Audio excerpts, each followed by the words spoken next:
হঠাৎ পুলিশের এক সদস্য কান্না করতে করতে এসে বলছেন হাসিনা পালাই গেছে। তখনই থানার ওসি সহ বাকি অফিসাররা অস্ত্রাগার, সেল, গেটের চাবি নিয়ে পালানো শুরু করে। বাইরে থেকে আন্দোলনরত ছাত্ররা থানা ঘেরাও করে এবং আগুন লাগিয়ে দেয়। আগুন থানার ভেতরে ঢুকছে, অনেকেই অসুস্থ হয়ে পড়েছে। আমরা তখন জীবনের আশা ছেড়ে দিয়েছিলাম। নিজের সঙ্গে ঘটে যাওয়া রোমহর্ষক ও করুণ কাহিনী এইভাবেই বর্ণনা করে ফেসবুকে পোস্টে জানান কুমিল্লা বিশ্ববিদ্যালয়ের শিক্ষার্থী ইমন আহমেদ ইয়ামিন। গত ৫ আগস্ট আন্দোলনে যোগ দিতে কুমিল্লা থেকে ঢাকায় আসেন ইমন আহমেদ ও তার ৪ বন্ধু। আন্দোলনের এক পর্যায়ে তাদের আটক করে যাত্রাবাড়ি থানা পুলিশ, তারপর তাদের নেওয়া হয় থানা হাজতে।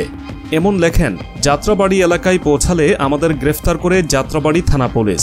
থানায় নেওয়ার পর ওসি সহ আরও অনেকে আমাদের গালাগালি করে, গায়ে হাত তোলে এবং গুলি করার হুমকি দেয়। আমাদের নামে মামলা দেবে বলে সবার নাম ঠিকানাও নেয়। তারা আমাদের সবার মোবাইল সহ যাবতীয় জিনিস রেখে থানা হাজতে ঢুকায়। তখন সকাল ৮টা বাজে। সকাল থেকে কিছু খাইনি।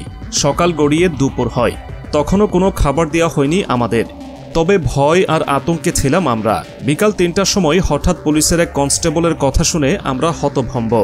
ইমন বলছেন, এক পুলিশ সদস্য কান্না করতে করতে এসে বললেন হাসিনা পালাই গেছে। এটা শুনে থানার ওসি সহ বাকি অফিসাররা অস্ত্রাগার, সেল, গেটে চাবি নিয়ে পালানো শুরু করে। এর মধ্যেই ছাত্ররা থানা ঘেরাও করে আগুন লাগিয়ে দেয়। অন্য এক কনস্টেবল ফোনে কাকে যেন বলছেন, আমাদের তারা মেরে ফেলবে, আমাদের বাঁচান।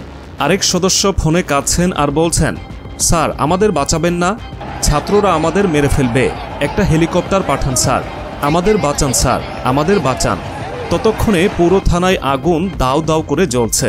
ভয় পেয়ে যান ইমন ও তার বন্ধুরা। তিনি বলেন, আগুন আমাদের সেলের ভেতরে ঢুকছিল। সারাদিন না খেয়ে থাকার কারণে আগুনের তাপে আমাদের সেলের অনেকেই অসুস্থ হয়ে পড়ে। এদিকে তালাও ভাঙতে পারছিলাম না।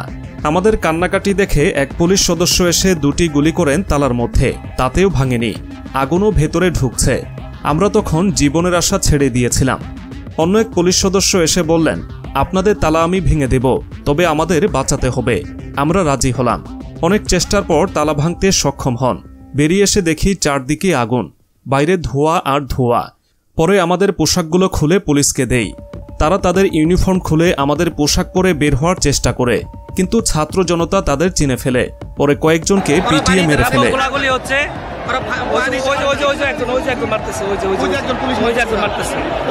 লাশের স্তূপ দেখে ভড়কে যান ইমন ও তার বন্ধুরা। তিনি বলেন, আমরা যখন বের হওয়ার জন্য এগিয়ে যাই, দেখি থানার সামনে লাশের স্তূপ। পুলিশ আন্দোলনরত ছাত্রদের মেরে থানার সামনে স্তূপ করে রেখেছে। মেইন গেটে তখনও তালা ঝুলছিল। তাই আমরা অপেক্ষা না করে দেয়াল টপকে সেখান থেকে যান নিয়ে বেরিয়ে আসি। কেন আন্দোলনে যোগ দিলেন এমন প্রশ্নে ইয়ামিনকে বলেন, আসলে শিক্ষার্থীদের প্রথমে দাবি ছিল কোটা নিয়ে, কিন্তু সরকার বিষয়টিকে স্বাভাবিকভাবে না নিয়ে শিক্ষার্থীদের উপর চড়াও হয়।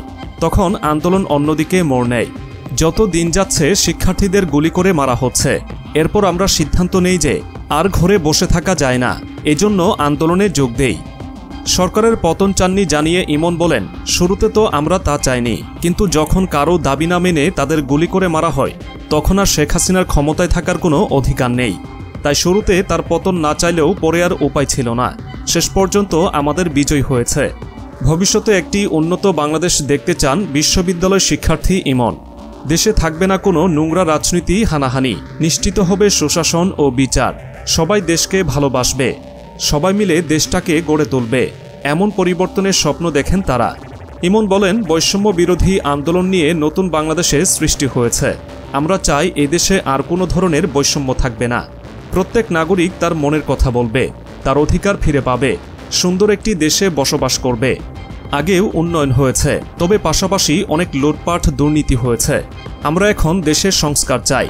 যদিও এখনও আশানুরূপ কিছু দেখতে পাচ্ছি না, তবে পরিবর্তন আসবে বলে আশা রাখি। গত ৫ আগস্ট ছাত্র জনতা তীব্র আন্দোলনের মুখে শেখ হাসিনা পদত্যাগ করে ভারতে চলে যান। মুহূর্তেই চারদিকে শুরু হয় বিজয় উল্লাস। তবে বিক্ষুব্ধ ছাত্র জনতা আগুন দিয়ে জ্বালিয়ে দেয় বিভিন্ন থানা ও পুলিশ বাহিনীর বিভিন্ন স্থাপনা। এর মধ্যে সবচেয়ে বেশি ক্ষতিগ্রস্ত হয় যাত্রাবাড়ি থানা। পুরো থানা পুড়িয়ে দেওয়া হয়। থানার ভেতরে 7 পুলিশ সদস্য নিহত হয়।